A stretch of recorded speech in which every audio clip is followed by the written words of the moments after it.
నిన్నే నా కోసం పంపించాడేమో బ్రహ్మ నడిచేడి నా ఇంటి దీపమా నీతో సావాసం పండించింది నా జన్మ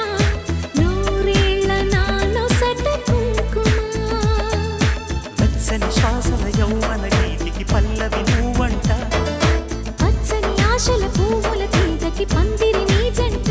మనవిగి కౌగిలి తన కోవెలని